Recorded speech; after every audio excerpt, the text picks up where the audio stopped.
the morning. We've asked these speakers to share their thoughts with us on the idea of childhood as a community value. And part of what I want you to get your head around a little bit is not, when we're talking about childhood, just talking about children, we're also talking about ourselves.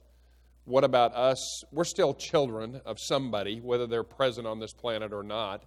And so we're part of that as well. So think about the childhood values that we embody. These lightning talks are going to be, as I say, peppered throughout the morning. We're going to begin with Dave Fischer, the Executive Director of the Broadway Center for the Performing Arts and a great child himself.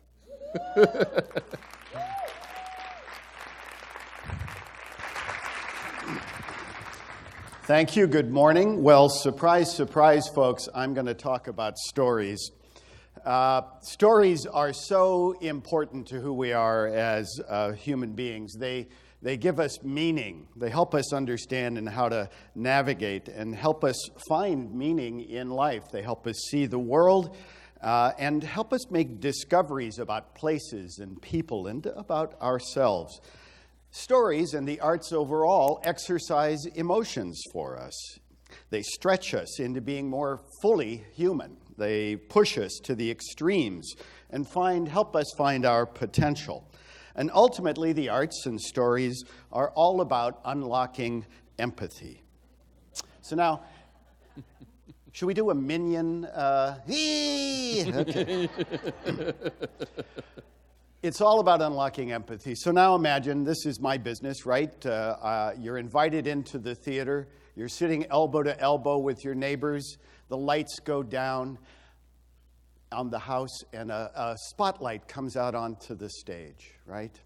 And in that spotlight comes an artist. And they offer you up. No.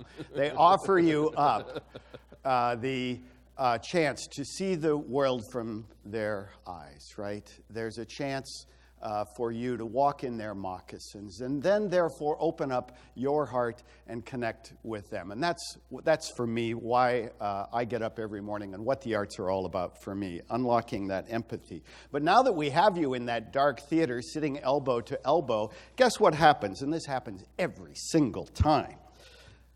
Somebody sneezes, right? And then way back in the back of our brain is this icky worry that starts to go, oh my God, I'm going to get something and I'm going to get sick. And then it starts going again and somebody coughs and there's another sneeze and a cough and a big, right? Through the whole house, especially, by the way, at the symphony. That's where we really want that to happen. Now, isn't this the metaphor, though? Isn't this the metaphor for how we really are living in the modern life, right? We wrap them up. The kids, we're so worried about them. We have to keep them safe. We wrap them, we dip them. And it's all about paranoia and worry. We surveil them. And I want to propose that we have this worrisome lesson that we're teaching kids. And the lesson is isolation and fear. And I want to challenge us that it doesn't have to be about that. Yes, we have to take care of our children, but we need to value their inherent wisdom, their inherent resilience, and their inherent courage. Yes, we have to be there for them, but there are more powerful things to do. And we need to do everything we can to inspire that capacity for our kids. And how do we do that? Through great stories. Let's talk about Max. Max, who's been a bad boy, and he gets put into his room, and yet through his creativity, through his inner self, he finds that he can tame his own wildness and others and find the nobility. Then there's Mowgli in Rudyard Kipling, not so worried about who we are on the outside, but who we are on the inside, and lessons coming from unusual sources and learning to bridge others. And Alice, who then challenges nonsense, but also is very well-mannered. Yes, and manners matter in an upside-down world. Congress, are you listening to me?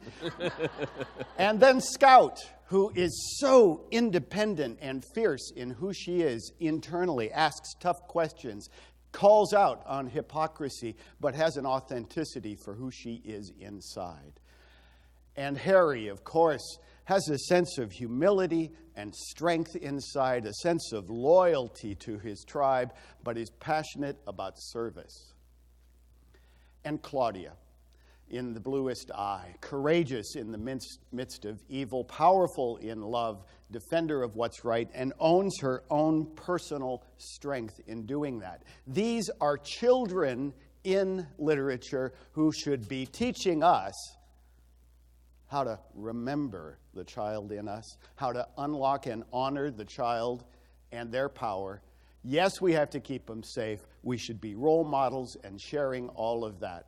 Adults, we got to learn from their wisdom and share it back. Now, everybody stand up, please. We are at the Wild Rumpus moment here. So, now, what I want this side of the room to do is give a chant of Wild Rumpus. Wookie, wookie, wookie. Okay? Ready? Practice this. Wookie, wookie, wookie, wookie, wookie. Okay, this over here, you are Abu, Abu, Abu, Abu, Abu. Okay? You ready? Go. Abu, Abu, Abu. Wookie, wookie, wookie. All right, now really let the whole body go. Abu, Abu, Abu. Wookie, wookie, wookie. Abu, Abu, Abu. Wookie, wookie, wookie. Abu, Abu, Abu. Wookie, wookie, wookie. And the Wild Rumpus has begun. There you go.